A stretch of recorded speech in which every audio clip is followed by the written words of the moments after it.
My name is Beatrice Hale. I am 68 years old, a retired nurse who once spent decades working long nights in hospital wards. I held the hands of strangers through pain, stitched wounds, whispered to families that healing takes time. I built my life on service, on sacrifice, on the belief that if you gave enough love, it would return to you when you needed it most. I was wrong.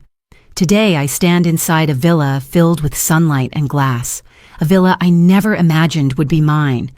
The waves roll endlessly just beyond the balcony, the air smells of salt and freedom, and the marble floor is cool beneath my bare feet. This place is beauty. This place is power. But at my front door stands my son, Mark, with his wife Lydia, clutching a bouquet of roses as if flowers could mend betrayal. His voice trembles through the wood.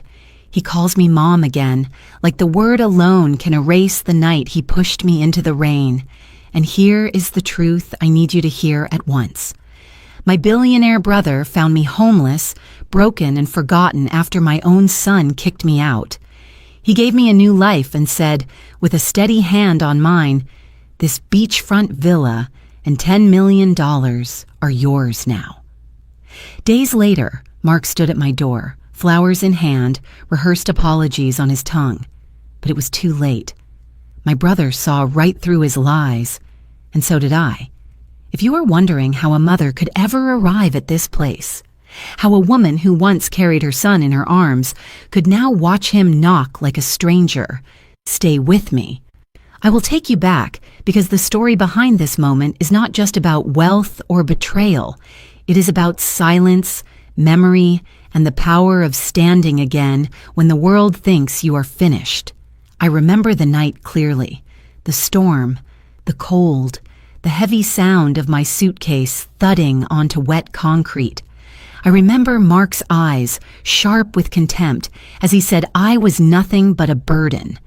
The door slammed, and with it 30 years of sacrifice seemed to vanish into the rain. I sat under a bridge, clutching the only thing I had left, a frayed handkerchief embroidered with the letter B that my late husband once gave me. I thought my life had ended. But here is what no one expects. Sometimes the moment you believe you have lost everything is the very moment you begin again. When my brother Benjamin appeared in the dark, when his hand reached out to mine, I realized that family is not always about who you raised.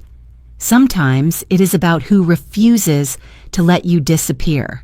And so, from that bridge to this villa, from being discarded to being restored, my story unfolded.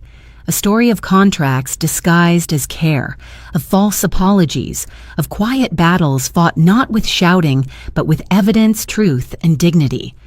A story that belongs not only to me, but to countless mothers who gave everything and were told they were too much, too old, or too unnecessary. Now, as Mark waits outside my villa with Lydia by his side, I feel no urge to open the door. I feel no need to shout or accuse. My silence is sharper than any blade. My brother stands in the kitchen behind me, his presence a wall of strength. He glances at me, and in his eyes I see understanding. He does not need to say a word. We both know this scene too well. We both know that flowers cannot mask greed, and sweet words cannot undo years of cruelty. This is not revenge in the way you might expect. There are no fireworks, no grand speeches. It is quieter, more precise.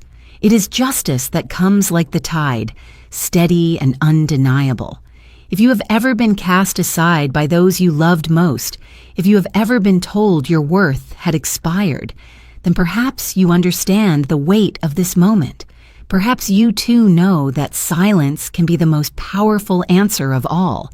So stay with me.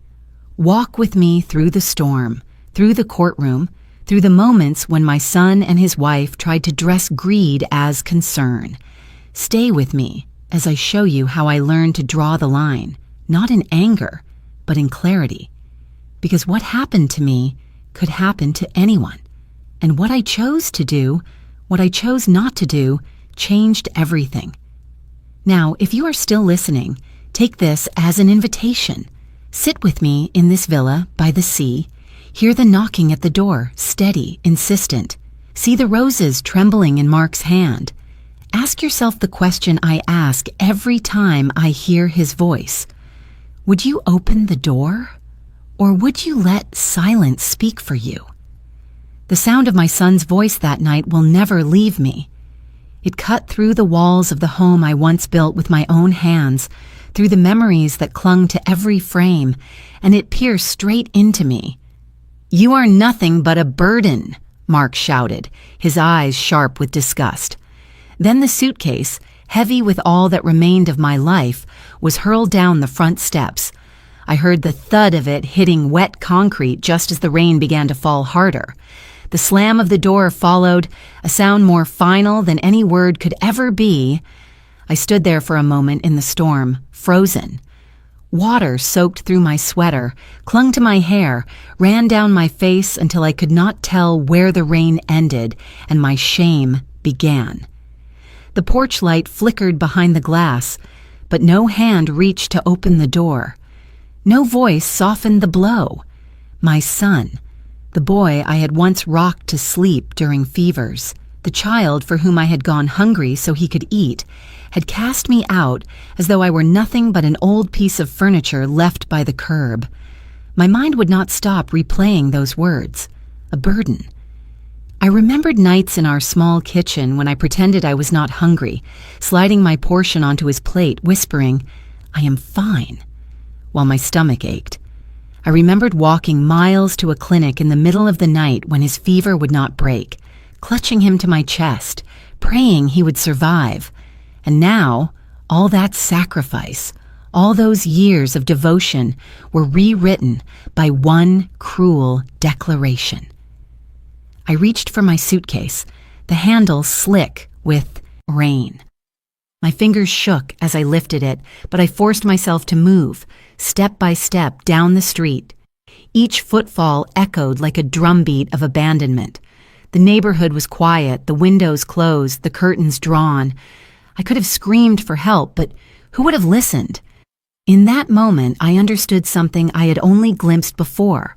The world has little room for old women who no longer serve a purpose in someone else's story. By the time I reached the end of the block, the rain was coming down in sheets. My slippers squished with every step, pulling me deeper into exhaustion. The night air smelled of wet asphalt and loneliness. My body ached, but worse was the heaviness in my chest, the crushing realization that I had been erased from the home I had once fought so hard to keep alive. I stumbled beneath an overpass, the concrete walls dripping with water, graffiti scrawled across them like silent accusations. I slid down against the cold stone and pulled my suitcase close, using it as a makeshift seat. My breath came out in shivers. I reached inside the bag, fumbling past folded clothes until my hand closed around something soft and familiar. I pulled out the handkerchief, frayed at the edges, embroidered with a single letter B.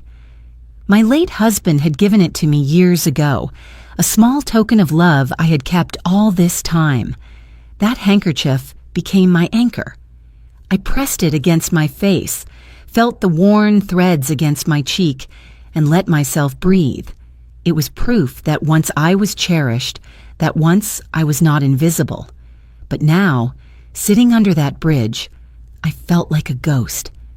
People passed by above, their footsteps echoing, their conversations floating down like faint music. No one looked for me. No one stopped. To them, I was just another nameless figure in the shadows, a woman whose story had already ended. The night stretched on endlessly. Cars rushed past, their tires spraying water onto the road. I listened to the rhythm of it, trying to keep my mind from splintering. Every so often, my son's voice would return, sharp and cold. "Burden!" The word gnawed at me, hollowed me out. I wrapped the handkerchief tighter around my palm, whispering to myself, "I am still here." As the hours passed, the dampness seeped into my bones. My legs cramped, my shoulders stiffened. I wanted to sleep, but fear kept my eyes open. I thought about what might happen if I closed them, if someone worse than loneliness found me there. My heart pounded, and I wished for a shield, a shelter, a reminder that I was still worthy of protection. But the only protection I had was silence and the memory of who I used to be. At some point past midnight, the rain slowed. The city hummed above me, indifferent. I realized that I had become invisible not just to strangers, but to the very blood of my body, to the son I had once believed would never abandon me. That thought was more cutting than the wind. Still, I sat there, clutching my suitcase and my handkerchief, determined not to disappear entirely. Even as shame and exhaustion pressed against me, I whispered again into the darkness, "I am still here." And though I did not know it then, that whisper would be the thread that carried me forward, from the bridge to the villa, from despair to a quiet kind of justice. But that night, all I had was rain, silence, and the echo of a slammed door. The rain had slowed, but the night air was still heavy with dampness. I sat curled against the concrete wall beneath the bridge, clutching the handkerchief with the letter B stitched into its corner, when I saw the sudden beam of headlights sweeping across the dark. A black car slowed near the curb above me. My first thought was fear. Strangers in the night seldom brought safety. The car door opened and a tall figure stepped out. He wore a long coat, the kind that belonged to a man accustomed to command. For a second, I thought I was dreaming, because the face that leaned down toward me was one I had not seen in 20 years. My brother, Benjamin. His hair had silvered at the edges, but his eyes were unchanged, sharp, assessing, and full of fire. We had once been inseparable. As children, we built forts from blankets. We whispered secrets no one else would ever know. But life, with all its choices, had pulled us apart. I had chosen sacrifice. I married young, loved deeply, and poured myself into raising Mark. I worked double shifts at the clinic, scrubbing floors when the money ran out, skipping meals so my son would never feel hunger. My life became a circle of duty, of giving without pause. Benjamin had chosen another road. He was brilliant, ambitious, ruthless when he needed to be. He built empires in boardrooms, closed deals across oceans, and wore the armor of success. To me, he seemed untouchable, as if wealth itself bent to his will. Somewhere along that path, our closeness cracked. I told myself I did not need him, that my quiet life of service was enough. He told himself I had chosen smallness, that I had abandoned him for the family life he could never understand. And so we drifted, two branches from the same tree, growing in different directions. And yet, here he was, standing in the rain, kneeling in front of me like no time had passed. He did not speak at first. He simply reached out, his hands steady, his eyes locking onto mine. For a long moment, the city sounds faded. The traffic above us was a distant hum. The drizzle softened into silence. I looked at his hand, at the strength it carried, and I realized that this was not just help. This was a bridge back to something I thought I had lost forever. My hand trembled as I placed it into his. The warmth startled me. I had been cold for so long I had forgotten what it felt like to be held without judgment. His fingers closed firmly, as if he would not let me slip away this time. That single touch was rescue. That single gesture said everything words could not. Benjamin lifted me to my feet, my suitcase in his other hand as if it weighed nothing. He opened the car door and guided me inside. The heater roared to life, enveloping me in a cocoon of warmth. For the first time in weeks, my body stopped shivering. I clutched the handkerchief in my lap, staring at him through the dim light of the dashboard. He looked older, yes, but also unbroken, carved from determination itself. Neither of us spoke as the car moved through the city. The quiet between us was not empty. It was full of all the words we had left unsaid for 20 years. I thought about the fights we never resolved, the birthdays missed, the years wasted in pride. Yet he was here now, and that was enough.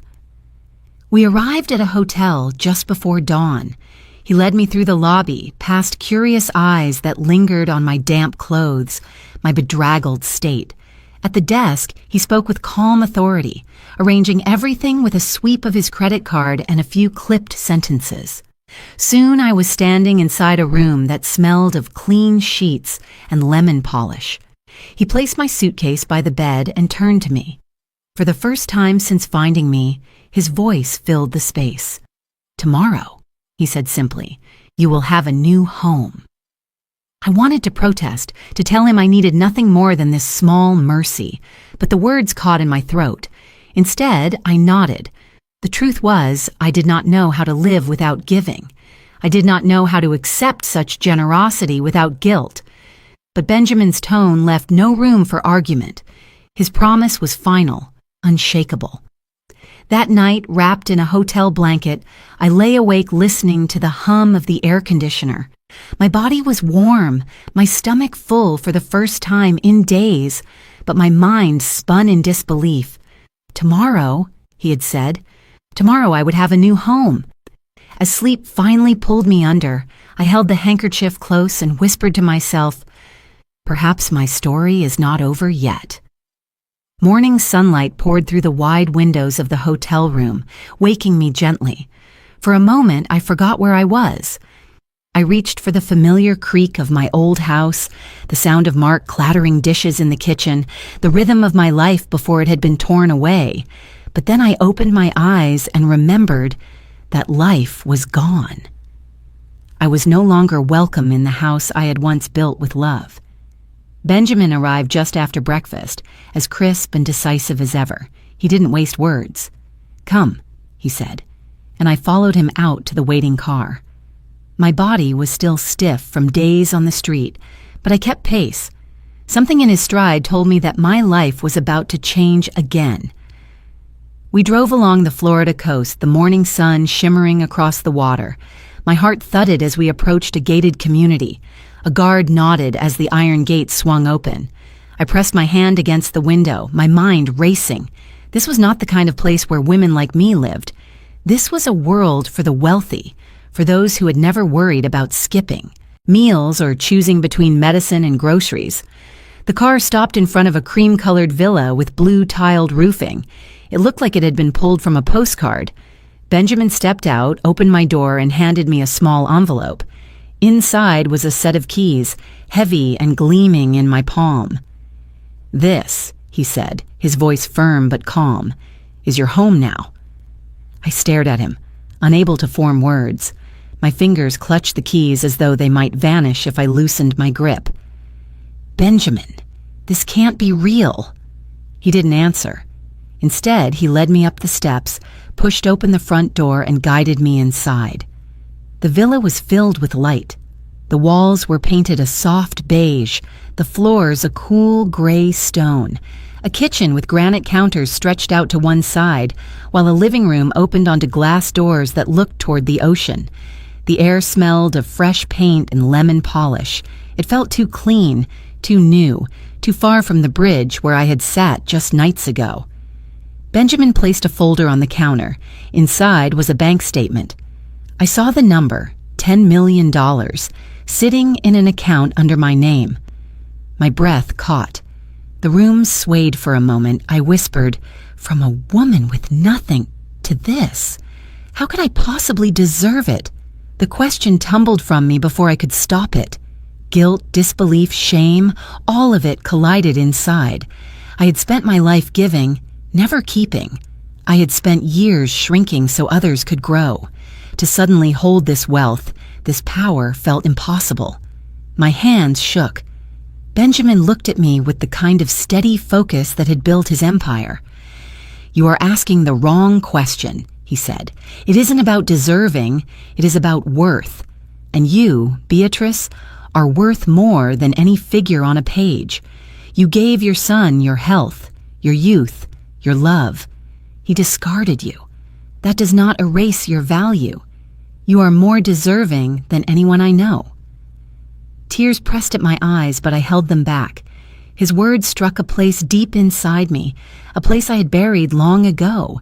For years, I had convinced myself I was useful only when I was needed, when I cooked, when I cleaned, when I carried others through storms. But standing here, keys in one hand, $10 million in the other, I realized I had never been given permission to own anything for myself. Benjamin rested a hand lightly on my shoulder. "This is not charity," he said softly. "This is restoration." I nodded slowly, still unable to speak. I moved through the villa in silence, letting my fingers trail along the smooth counters, the cool stone walls. I stopped at the sliding glass doors and opened them. The balcony stretched wide, overlooking the endless blue of the Gulf. Waves rolled steady and sure, crashing against the sand. I stepped forward, the warm breeze brushing against my face, lifting my hair. I closed my eyes and inhaled deeply. For the first time in years, I felt space belonged to me, not borrowed, not conditional, not dependent on someone else's mercy, mine. The balcony beneath my feet, the ocean stretched before me, the villa behind me, all of it was under my name. I clutched the embroidered handkerchief in my pocket, the one with the letter B. For so long, it had been the only proof that I once belonged somewhere. Now, it was no longer just a reminder of the past. It was a witness to the present. I whispered into the wind, "I am not invisible. Not anymore." The ocean answered with its steady rhythm, like applause for a truth I had nearly forgotten. The first week in the villa felt unreal. Light poured through every room. I tried to learn the sound of safety, to let my shoulders drop, to believe a key in my pocket meant I belonged. I made tea and kept the handkerchief with the letter B in my apron like a flag of survival. That afternoon, a shadow slid across the frosted glass by the doorbell. The chime rang. My heart stumbled. When I opened the door, Mark stood there with Lydia half a step behind him. He wore a crisp button-down. She held a bouquet of red roses. His smile arrived before his eyes. "Hi, Mom," he said. "We came to see how you are." I did not move. The sea wind pressed my spine. Lydia lifted the roses. "These are for you. We wanted to visit sooner, but we needed time to reflect." Her tone slid between apology and performance. Mark added, "Family matters more than pride. We made mistakes. We want to fix this. Start fresh." Family. The word flickered like an old bulb. I remembered the night rain swallowed my name and he called me a burden. The sandwiches cut into triangles, the report cards on the fridge, the fevers I rocked out of him. I steadied myself with the door frame and kept my mouth closed.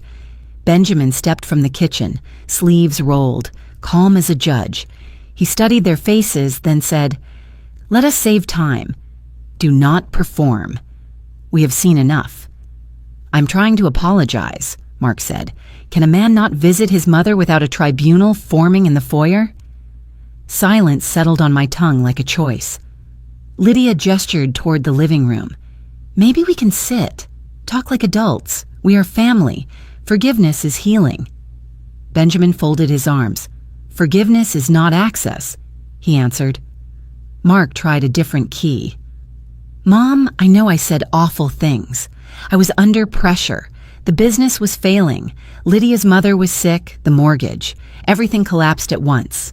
I panicked. Please, can we talk numbers, logistics, at least keep communication open?"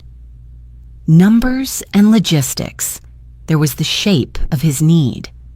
My mind split into two rooms. In one, the boy asleep in the car seat with crumbs on his cheeks. In the other, the man who pushed my suitcase into the rain. Between them stood the woman I had become, barefoot on a tile floor that finally belonged to her.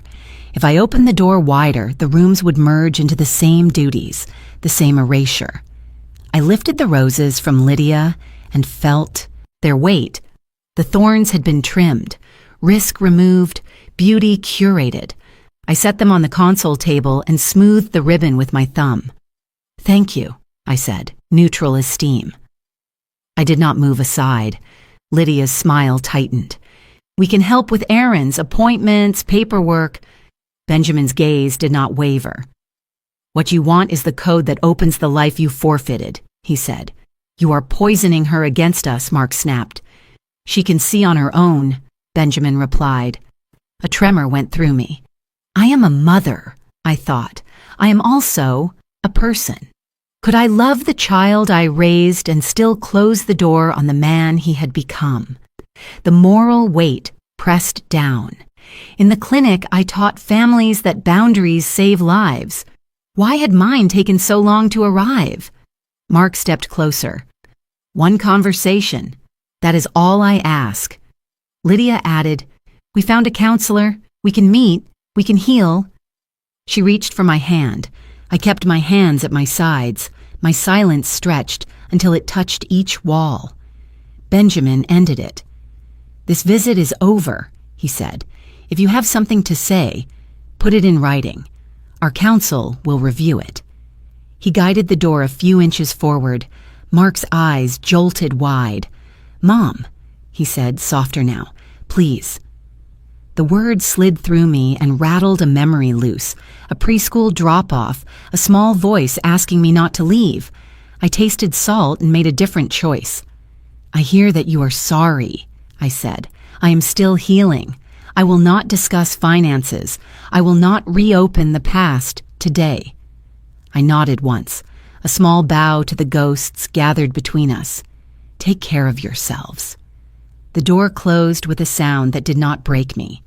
The roses waited on the table like a test I had passed. Benjamin exhaled. The sky brightened. My resolve finally matched it. I pressed the handkerchief in my pocket and felt the stitched letter B anchor me to the floor. I am a mother. I am also a person.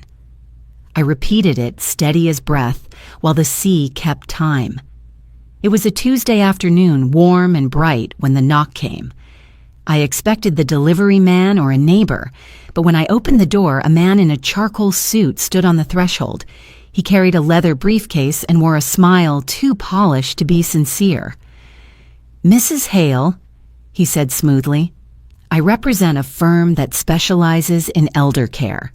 Your family reached out to us with concerns. They want to ensure your future is safe and secure." My stomach tightened, but I said nothing. He opened the briefcase, produced a stack of papers, and slid them onto my dining table as though the villa belonged to him. "This is a standard care agreement. Nothing to worry about, just signatures to formalize protection."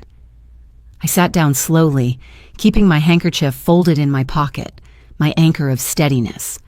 I picked up the first page. The font was small, the legal language thick, but my years of handling medical forms in the clinic had trained my eyes. I scanned, carefully, line by line.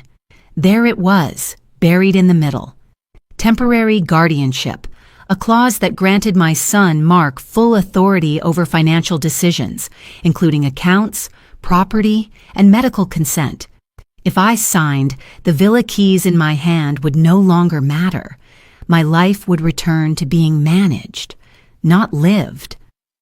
I placed the contract back on the table. My voice was calm, steady. "The elderly may be slow, sir," I said, meeting his gaze, "but we are not stupid." His smile faltered. "This is for your benefit.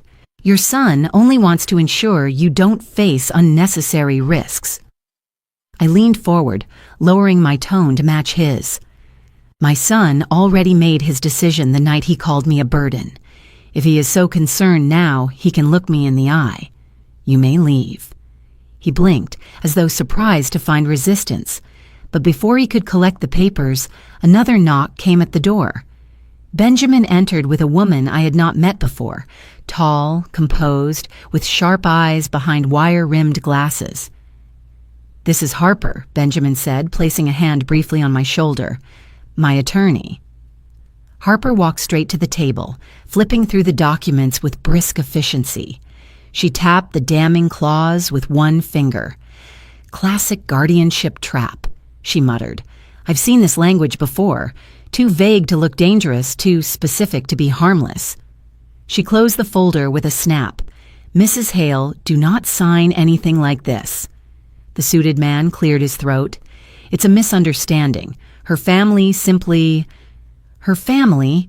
Harper cut in, is already preparing a petition for conservatorship. They're drafting a case that she is no longer mentally competent. This contract was meant to be Exhibit A." My breath caught. The word stung more than the storm rain ever had. Conservatorship. My own son attempting to declare me incapable, to erase my voice with ink and procedure. Benjamin's jaw tightened, but his expression remained composed. "We anticipated this," he said. "That's why Harper is here." The lawyer in the suit tried to gather his papers, but Harper blocked him. "These are copies," she said coolly.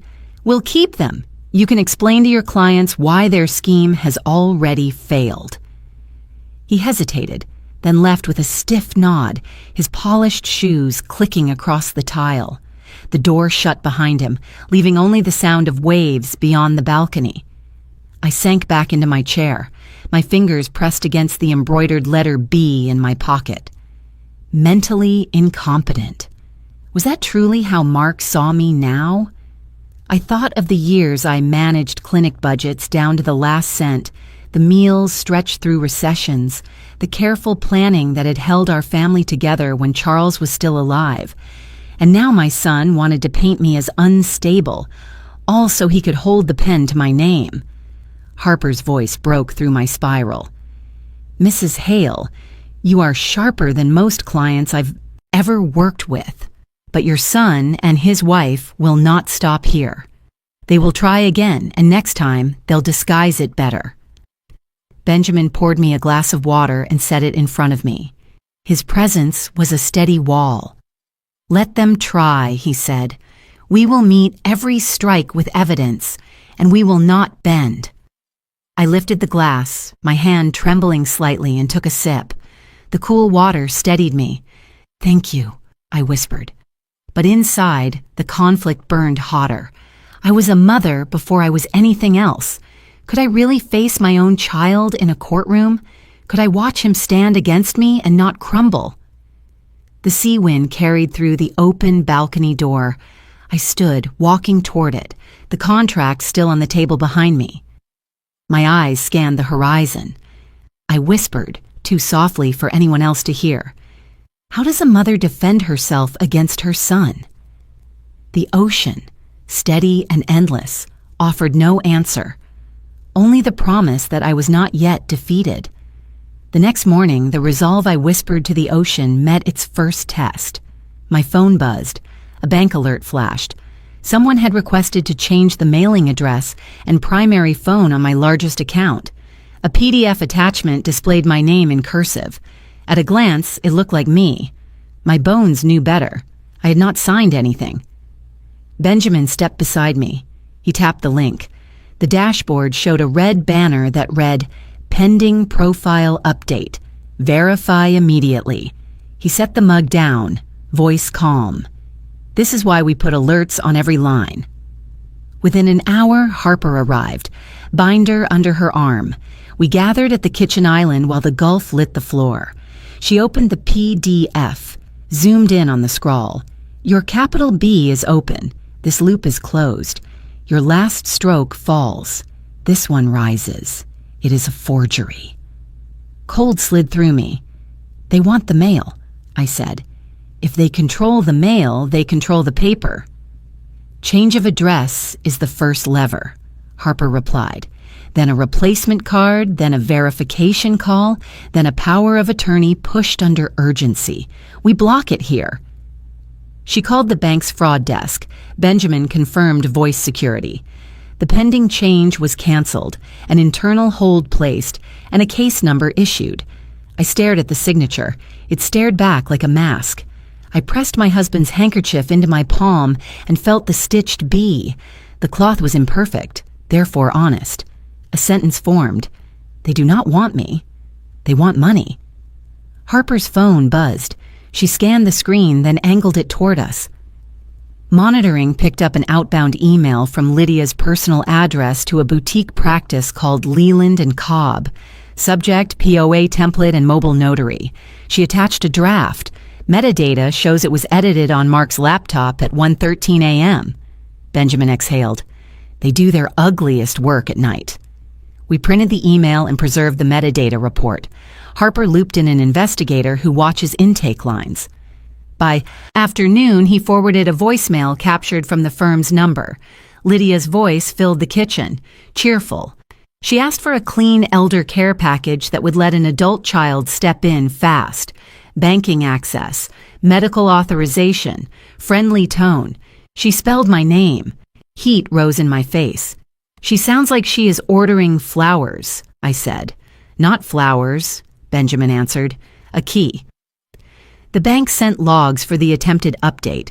The request originated from an IP assigned to Mark's insurance office. The signature certificate came from a cut-rate signing service. The file name included my initials and the word profile, as if renaming me could make me easier to move. Harper assembled everything into a clear binder. Emails, headers, IP logs, the forged PDF. She slid a page toward me. Write a brief statement. Your words. I wrote that I was competent, that I had not authorized any change, that all communications must go through counsel. She filmed me reading it, date and time visible on the stove clock. My voice trembled on the first line, steadied on second. When she left to file affidavits, quiet returned. I rinsed cups. The ocean kept time beyond the glass. I tried to let memory defend my son, the toddler with milk on his chin, the schoolboy who swore his blanket had magic. None of those images could lift the weight of the forged curl on that PDF. The boy I raised would not sign the woman I am out of myself. Benjamin returned from a call and laid a legal pad on the counter. Next steps: freeze beneficiary changes, require in-person verification, prepare for an injunction, he said. I placed the handkerchief on the pad and nodded. For years, I mistook love for surrender. Now I know the difference. At sunset, the bank confirmed new controls. Outbound beneficiary edits were frozen. My profile required in-branch identification. No phone or mail changes without a live visit. A fraud flag would alert Harper the second anything shifted. Before bed, I walked the rooms, touching door frames, counting breaths. This villa was not just shelter. It was proof I owned my name. I folded the handkerchief and tucked it under my pillow. The binder waited on the table. Evidence is not love. It is protection. Love is the decision to stand anyway. In the morning, Harper texted again. The investigator traced the editing device to Mark's office lease. The timestamp aligned with the IP logs. She added, next stop, court, temporary injunction. I looked at the water and repeated my compass. They do not want me. They want money. I did not say it with bitterness. I said it with clarity, the kind that keeps a mother upright when the tide comes in. The villa glowed softly with lamplight, the hum of the ocean steady beyond the balcony doors. I had just poured myself tea when the knock rattled against the evening quiet. My pulse quickened. I was not expecting anyone. When I opened the door, Mark and Lydia stood together, a bottle of red wine in his hand, a bakery box in hers. Surprise, Lydia said brightly. We thought maybe dinner together would be nice, like old times. The words felt rehearsed, as though she had practiced them in the mirror. Mark added quickly, just a family evening, Mom, nothing serious. His smile was stretched too wide. Against my better judgment, I let them step inside. The villa was warm, but the air grew heavy the moment they entered. We sat around the dining table. Lydia unpacked the food, pasta, garlic bread, salad in a plastic tub, chattering about nothing, as though the storm between us had never existed. Mark poured the wine, his hand steady, his gaze shifting too often to the briefcase at his side. I pushed food around my plate. Every bite tasted of tension. The conversation circled meaningless topics: weather, neighbors, Lydia's new recipe. Not once did they mention the forged signature, the emails, the betrayal.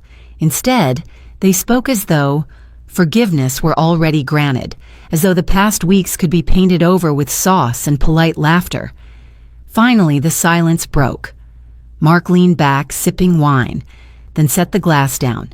He reached into his case and pulled out a neat stack of papers. He placed it on the table in front of me with a measured calm. "Mom," he said softly, "this is something we wanted you to review." Nothing complicated, just a medical agreement, standard procedure. For emergencies, it ensures we can step in if you ever need help. The room tilted.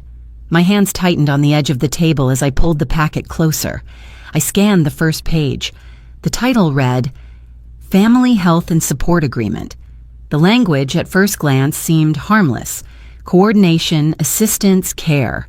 But buried halfway down was the truth: durable power of attorney, granting Mark full authority over my medical and financial decisions.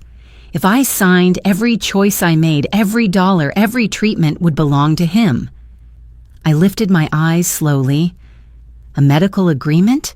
I asked, my voice steady. Lydia nodded quickly. "Yes, just a precaution. Families do this all the time. It's about trust." Trust. The word curdled in my stomach. I remembered the rain pounding on my back, the slam of a door, the suitcase thrown into the night. I remembered the forged signature, the email to a boutique firm, the call Lydia placed as if she were ordering lunch. My son's smile now was the same one he wore when he lied about finishing his homework as a boy. Only this time, the stakes were my life. I picked up the pen that lay beside the contract. My hand trembled, not with weakness, but with clarity. I looked at Mark, then at Lydia. For a long moment, I let the silence fill the villa. Their eyes followed the pen as if the ink it carried was gold. Then, with one motion, I set the pen down and lifted the contract. I tore it slowly, the rip echoing louder than any shout. Page by page, I split it in half until the pieces lay scattered across the table, like broken promises. My voice, low and certain, carried through the room. "Do not mistake silence for weakness." The words hung heavy. Lydia's smile collapsed. Mark's face flushed, his jaw tightening. "Mom," he began, but I raised my hand. "No," I said firmly. "You threw me into the storm and called me a burden. You forged my name and tried to steal my voice. And now you want me to surrender what little dignity remains? Not tonight. Not ever." Mark pushed back his chair sharply, his anger barely veiled. Lydia touched his arm, whispering something, but he shook her off. For a moment, he looked at me, not as a son looks at a mother, but as a man denied property he thought already his. That look chilled me more than the rain under the bridge. Benjamin entered then, his footsteps calm, his gaze fixed on the shredded contract. He stood behind me, his hand steady on my shoulder. "You heard her," he said quietly. "This ends now. No more visits without counsel. No more games." Mark glared, but he gathered his briefcase. Lydia scooped the torn pages, her hands shaking. Without another word, they left. The door shut with a final thud, and silence reclaimed the villa. I sat still, staring at the empty plates, the torn paper. My chest ached with both sorrow and release. Inside me, the conflict twisted. Could a mother ever truly cut her son away? Yet the truth was clear. They no longer wanted me. They wanted control. They wanted money. I folded the handkerchief in my lap, pressing the stitched letter B between my fingers. My voice whispered only to myself, "I am not weak. I am still here." The ocean answered in its steady rhythm, stronger than any false promise. The courthouse smelled faintly of old wood and nerves. I sat on a hard bench near the front, Benjamin on my right, Harper on my left, the handkerchief folded in my palm. I told myself it was just another building, just another room, but my heart hammered as though the walls themselves were judging me. When the bailiff called the case, Mark and Lydia rose across the aisle. Mark wore a dark suit, his tie knotted perfectly, but his face was pale. Lydia clutched a folder, eyes darting nervously. They looked like a couple stepping into a play, each line rehearsed, each gesture carefully chosen. The judge, an older woman with sharp eyes, adjusted her glasses. This hearing is to determine whether the petition for guardianship of Mrs. Beatrice Hale shall proceed. Counsel, you may begin. Mark's attorney stepped forward, smoothing his jacket. Your Honor, my client only seeks to protect his mother. Mrs. Hale has shown erratic behavior, inconsistent judgment, and may be vulnerable to exploitation. He requests legal guardianship to ensure her safety and proper management of her affairs. Then Mark himself took the stand. He looked at me once, then lowered his gaze, his voice breaking with practiced sorrow. She is not the same, Your Honor. My mom forgets things. She confuses dates. She thinks people are against her. She even tore up documents that would have helped her. His eyes filled with tears, his tone dripping with filial concern. I love her. I just want to protect her. Please. She is not capable anymore. Every word cut deep, not because they were true, but because they came from the boy I once cradled through fevers and nightmares. The courtroom blurred for a moment, but I steadied myself with the handkerchief. I breathed in, then out, and waited. When it was Harper's turn, she rose with calm precision. She placed a binder on the evidence table, her voice level. Your Honor, the claim of incompetence is a fabrication. We have evidence that Mr. Hale and his wife have attempted to manipulate and defraud Mrs. Hale in order to seize control of her assets. She pressed a button on a small recorder. Lydia's cheerful voice filled the room. Yes, we need a clean elder care package. Banking access, medical authorization. It has to look urgent. Gasps rippled through the benches. Harper continued. Here are emails from Lydia to a law firm, attaching drafts of guardianship clauses. Here is a forged signature on a bank request. Trace back to Mark's office computer. Here is metadata proving the forgery was created at 1:13 in the morning. She flipped page after page, each one a nail hammered into their case. The judge's brow furrowed deeper with every exhibit. Mark shifted in his chair, his tears drying to ash. Lydia bent her head, avoiding the gaze of everyone in the room. Then it was my turn. I stood slowly, walking to the witness chair. The oath felt heavy, but I spoke it clearly. When I faced the judge, my voice was not broken, not timid. It was steady, worn, but unshaken. Your Honor, I began, I may be 68. My hands tremble when I hold a pen too long. I forget where I place my glasses sometimes. But I remember every scar my life has carved into me. I remember the rain the night my son threw me out. I remember the bridge where I tried to disappear. And I remember the morning my brother placed keys in my hand and told me I was worth more than shame. I lifted my chin. I am not incompetent. I am alive, alert, and sharper than ever. I see what has been done to me, and I will not be erased. Age does not mean absence of mind. If anything, it means I know more than I wish I did. I am more lucid now than at any other time because I understand the value of what is mine, my voice, my memory, my dignity. Silence filled the room when I stopped. The judge looked at me for a long moment, her expression unreadable. Then she spoke. The petition for guardianship is denied.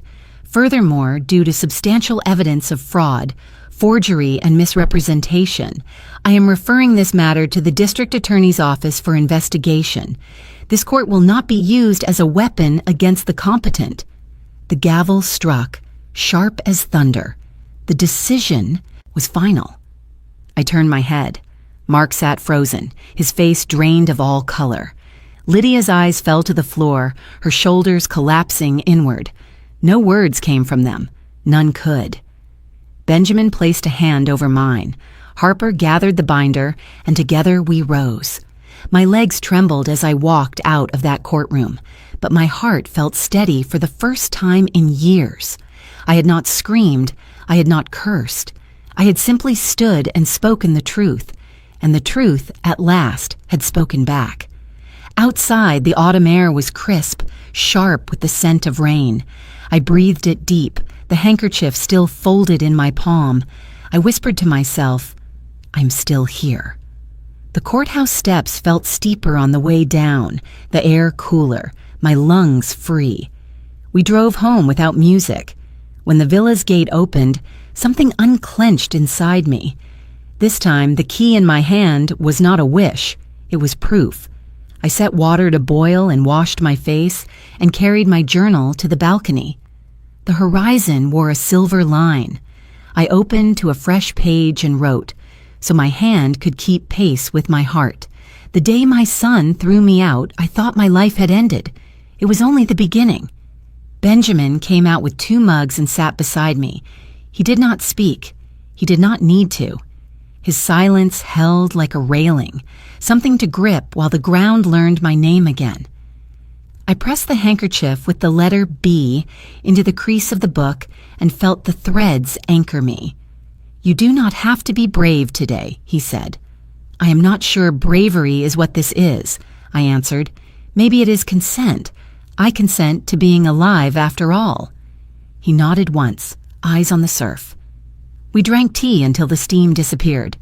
When he rose, he placed a business card beside my journal. "Call her when you're ready," he said. Her name was Mira Santos, director of the Harbor Light Fund, a non-profit Benjamin had supported. Their mission was plain and fierce: protect and empower older women who had been discarded by family or circumstance. I dialed, half expecting a gatekeeper. Instead, Mira picked up on the second ring, her voice precise. "We do not rescue," she said after I introduced myself. "We restore. Will you come by tomorrow?" The office sat on the second floor near the marina. Sunlight pooled on wooden floors, the scent of coffee mixed with salt air. Mira walked me through their work: legal clinics on Saturdays, emergency housing, a twice-monthly skills circle, budget literacy, boundary setting, how to hold a line without apology. "This is not about charity," Mira said. "It is about mirrors. People forget who they are. We hold the glass until they remember." She asked what I wanted, not what I could endure. No one had asked me that in years. I heard my answer before I knew I was speaking. A program for women starting over after 60, practical things with dignity built in, a place where needing help does not feel like begging. Mira smiled. "Then you will design it with us." By week's end, I was at a long table with 3 staff members and 2 volunteers. We named the program Second Morning, a nod to waking safe after a night you thought would not end. I drafted intake questions, not just dates and numbers, but the map of a person, skills ignored, dreams buried under duty.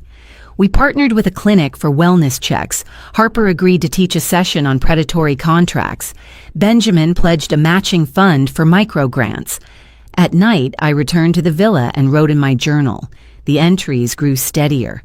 The day my son tried to turn the law into a knife, I did not bleed. The day the judge called my name competent, my breath returned. I did not write with triumph. I wrote with temperature, measuring the cool return of clarity. One afternoon, Mira introduced me to a woman named Ruthie who had just left a bad situation. She wore a thrift store blazer and held herself like a question. While she waited for paperwork, I made tea. We sat in the small courtyard behind the office. She glanced at my hands. "How did you stop shaking?" she asked. "I did not stop," I said. "I learned to carry the cup anyway." She laughed once. I pressed my handkerchief between my palms and felt the stitch steady me. At home, Benjamin read quietly while I assembled binders for Second Morning. He looked up and met my eyes. Gratitude passed between us without language. Power can be loud. His version arrived as permission to be whole. That night I stood on the balcony and said my sentence aloud again. The day my son threw me out, I thought my life had ended. It was only the beginning. The tide moved in slow muscles. The villa lights hummed. I closed my journal and turned off the lamp. Tomorrow we would open the doors of the program for the first time. I slid the key into the lock and felt the metal turn. Ownership is not the same as possession. Ownership is a vow. Mine was simple. I will not vanish. I will make a table long enough for every woman who thought she had to eat, standing in the kitchen. The morning light poured through the wide windows of the Harbor Light Fun Center, gentle and golden, like mercy made visible. The day was already alive with movement. Volunteers arranging chairs, women gathering in small circles, laughter mixing with the scrape of coffee cups. I sat at the registration table with my journal beside me, ready to greet whoever walked through the door. That was when I saw her. A thin woman stepped hesitantly into the lobby, her clothes damp from the drizzle outside, her hair matted from sleep that had clearly been taken on the streets.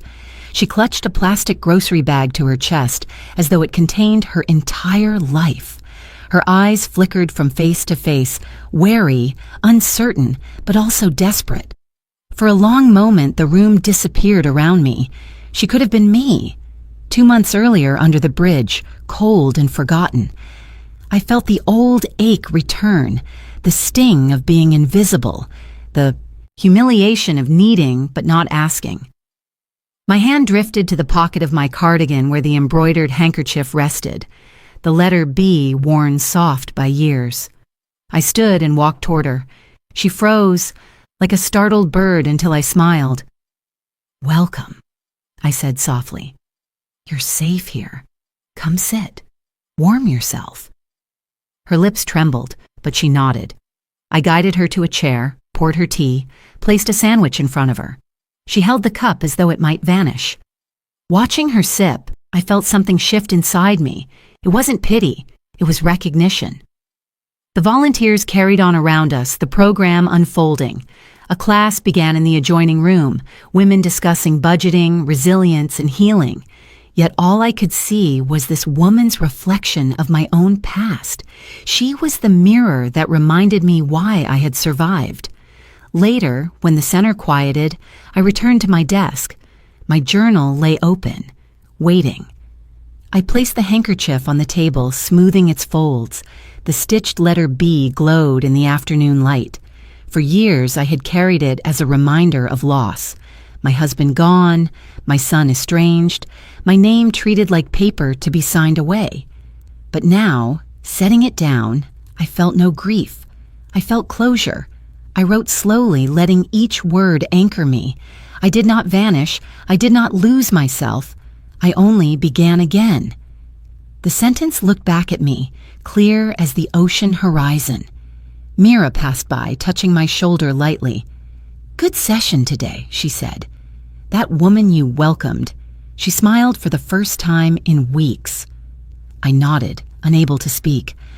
As I closed the journal, the echo of my own voice from the courtroom returned, the words that had once poured from me like fire. Do not mistake silence for weakness.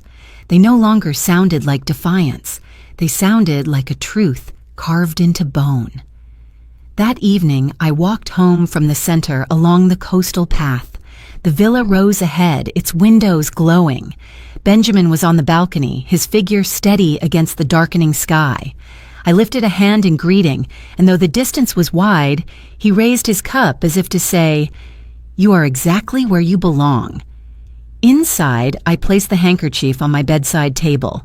Not tucked away, not hidden in a pocket, but out in the open, an emblem of survival transformed into sovereignty. I smiled, not because everything had healed, but because I had. Before sleeping, I whispered into the quiet, "Do not mistake silence for weakness." The words echoed not as a warning now, but as a benediction. I turned off the light, leaving the room filled with the soft sound of the ocean. For the first time in decades, I closed my eyes without fear of doors slamming or signatures forged. I closed them with the knowledge that I had been broken once, yes, But I had rebuilt, and I was whole, and tomorrow I would rise again. The beach was quiet except for the rhythm of the waves, rising and falling like the steady breath of the earth itself. I walked slowly along the shoreline, my bare feet sinking into the cool sand, the water curling over my toes before sliding back again. The sun was lowering, painting the horizon in shades of amber and rose, and my shadow stretched long across the beach like a companion I had finally made peace with. The villa sat behind me, glowing softly against the darkening sky. I turned once to look at it, the place where I had reclaimed not just a roof, but my dignity. Then I looked ahead to the endless ocean and whispered into the salt, heavy air. The day my son threw me out, I thought my life had ended, but it was only the beginning. Each step reminded me of that night under the bridge, the rain on my skin, the ache in my bones, the silence of being unseen. For a long time, I believed invisibility would be my final chapter, but now I knew better. If you have ever been cast aside, remember this: you are not invisible. You still hold the right to write the next chapter of your story. And sometimes, silence is the strongest answer of all. I stopped near a piece of driftwood, its surface polished smooth by years of tides. Sitting down, I pulled the embroidered handkerchief from my pocket, the one with the letter B, stitched by the hands of my late husband. For so long it had been a relic of grief, something I carried like proof of what I had lost. Tonight, I placed it gently on the sand beside me, not as a token of sorrow, but as a symbol of return. I smiled. I had found myself again. The waves rolled in and out, steady, eternal. Their persistence mirrored my own. I thought of the courtroom, of my son's trembling voice when his lies unraveled, of the judge's gavel striking like thunder, declaring me competent, declaring me whole. I thought of the women I had met through the foundation, faces once weary, now lit with the fragile flame of hope. Their courage reminded me that survival was never just about me. It was about creating a path wide enough for others to walk.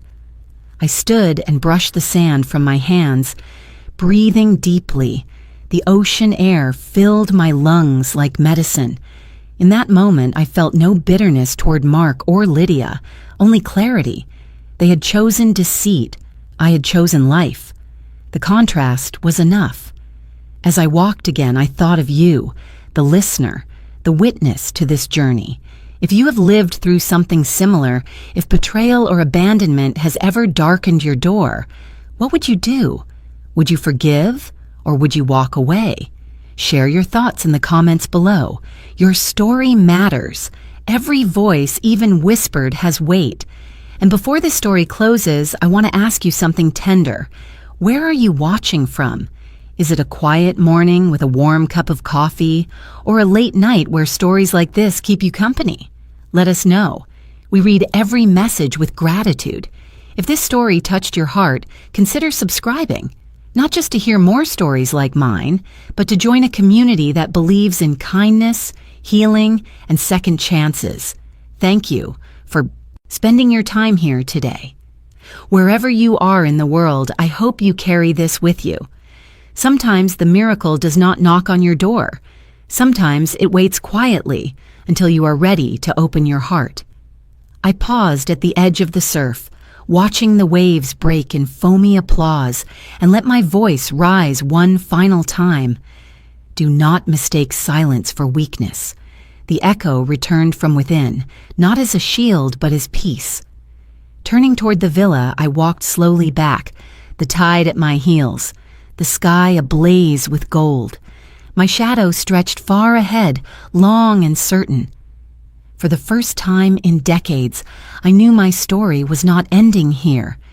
It was only beginning again, with the strength of the ocean beside me and the promise that I would never vanish. Not now, not ever. Take care, my friend. Until the next story.